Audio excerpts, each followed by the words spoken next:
Over the past 36 hours, the United States and its partners have launched Operation Epic Fury, one of the largest, most complex, most overwhelming military offensives the world has ever seen. Nobody's seen anything like it. 2 days ago, under the direction and direct orders of President Donald J. Trump, the Department of War launched Operation Epic Fury, the most lethal, most complex, and most precise aerial operation in history.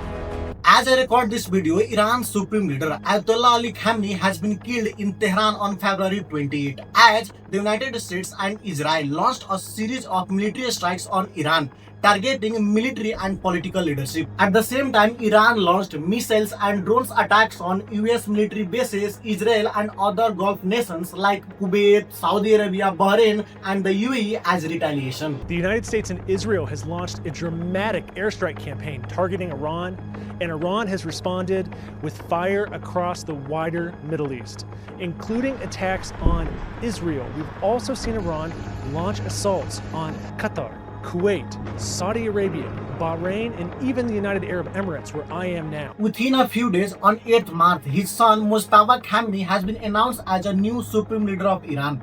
This is one of the most dramatic events in the Middle East geopolitics in decades, as Khamenei had ruled Iran since 1989 and held the highest authority in the country. Not only this, for the first time, Iran had transferred power from father to son at the highest level of leadership. For the world, oil prices are rising. The Strait of Hormuz, one of the most important oil routes in the world, is under threat, and military tension across the Middle East is escalating rapidly. And according to the US, over 5,000 targets has been hit, and 90% of the Iran's missiles capability is reportedly gone. But the most intense part is President Donald Trump has demanded unconditional surrender from the Iran's new leadership, and referring to the Strait of Hormuz, even warned that Iran might face the military consequences they have never seen before. Iran has no major direct support yet, looks left alone. So the biggest question is this end of Iran?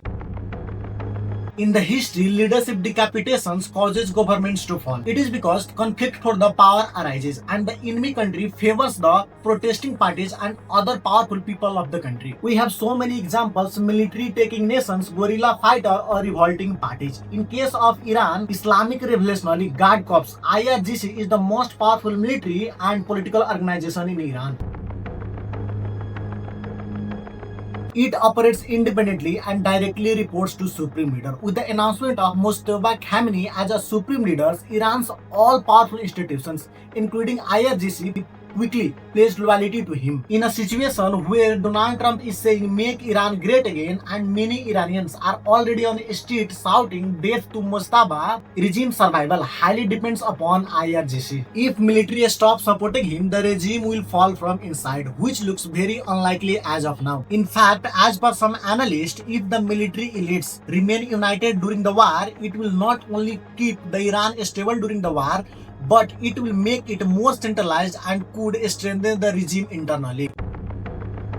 The Tehran oil refinery has been hit. Iran already losing millions of dollars. If the ports, pipelines and export routes are disrupted, Iran may lose billions of dollars, the only source of income right now. The war is already bleeding billions of dollars. The currency has lost all its value. There is an economic chaos. So it can lead to the total economic collapse, which will trigger political instability and regime change, right? Well, not really. Even before the war started, Iran was in the most terrible situation economically. From the decades, Iran is facing heavy economic sanctions from the US and the West in the name of peace, and restricting Iran from uranium enrichment, banning purchase and transport of crude oil, freezing the Iran-US dollar reserve, isolating it by cutting off from the SWIFT network.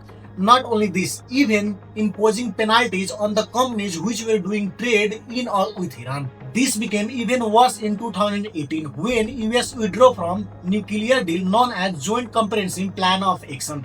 Despite all this, Iran survived economically. It has developed parallel trade networks over the years to bypass the sanctions. For example, it has maintained a trade relationship with the countries like China and some regional partners like Turkey, Iraq, allowing it to continue exporting energy even under restrictions. Even during this war, export to China is continuing. This depicts that the Iran economy is operating under the crisis for many years. So economic hardship is not a new thing for Iran. So even under extreme extreme pressure, the regime may survive. What do you think? Let me know in the comment section. Thank you so much for watching.